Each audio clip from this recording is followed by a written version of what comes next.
أعوذ بالله من الشيطان الرجيم بسم الله الرحمن الرحیم و به نستعین و هو خیر ناصر و معین.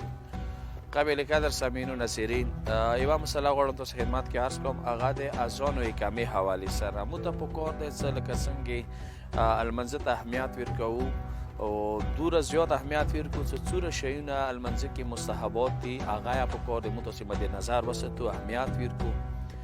ځینې وخت کې موږ صرف چې فارمیلیټي په راشي بس دا لمونځ دی وایو که بس صحیح دی، نه، کوشش وکړو چې ډېر شیونه داسې دي چې هغه مستحبات وضو دي هغه انجام کوو. لکه اوس مثلا وضو کې د لاسو مینځله شوه، یا درې وارې خولې ته اوبه، یا پیزې ته اوبه چوله، دا مستحب دی او دغه باندې موږ اکثر خلک عمله ډېر کوي.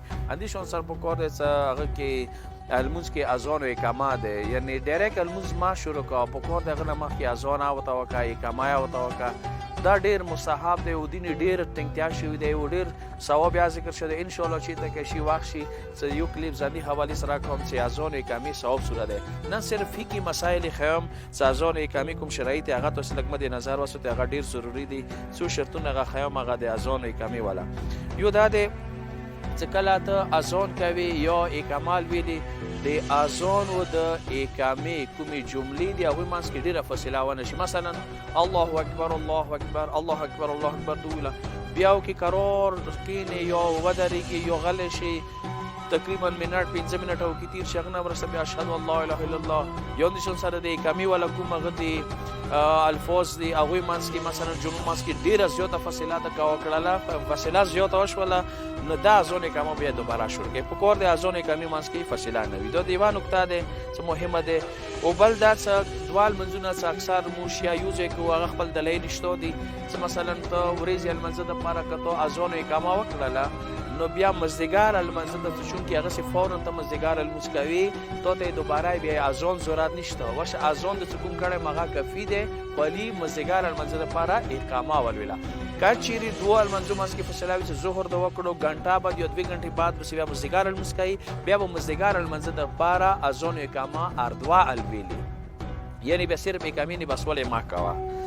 بل شی چې هغه مهم دی هغه دا چې جماعت لمونځ دی، ته لاړلې غواړې چې جامع لمونځ کې شرکت وکړي، جامع لمانځه دپاره اذان اقامه یې ولویستله او ته غواړې چې هغه لمانځه کې شرکت وکړي، تا ته دوباره یې اذان و اقامې ضرورت نشته.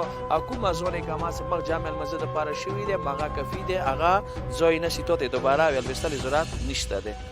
بل دا چې ته لاړلې جمعه ته لمونځ ختم شوی دی، یعنې ورځې لمونځ ختم شوی دی یا مازدیګر لمونځ ختم شوی دی او صفونه ماسې یو بل نه بیل نه دي، یعنې یا پڅېدلي نه دي، دعا ته نه دي پڅېدلي یا وتلي نه دي جماعت نه، دا صورت کې هم لپاره دوباره اذان و ضرورت یا اقامې ضرورت نشته. بس کوم اذان اقامه چې هغوی لویستې دی هغه تا دپاره هم کفي دی.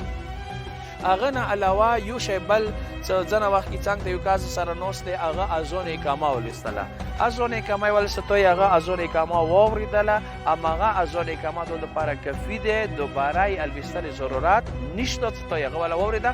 خو شرط دا دی څنګه چې هغه اذان اقامه ولویستله ته فورا نو تا لمونځ وکړي، داسې نه وي چې هغه اذان اقامه ولولي هغه نه بعد کې ډېر غنټه بعد نیمه غنټه بعد 20 منټه بعد لمونځ کوي، نه بیا به ځان ته خپل اذان اقامه کوي، بیا به هغه نه بسوالی نه کوي.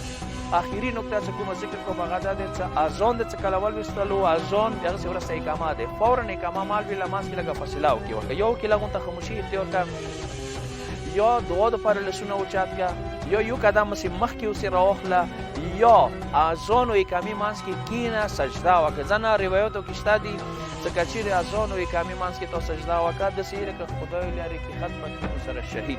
دعا پروردگار متعال نه دا کوو چې خدایه لمانځه ته اهمیت ورکوله، بالخصوص لمانځه نه مخکې اذان و اقامې الویستلې مو ټولو ته خدای توفیق نصیب کړي. واخر دعوانا الحمدلله رب العالمین.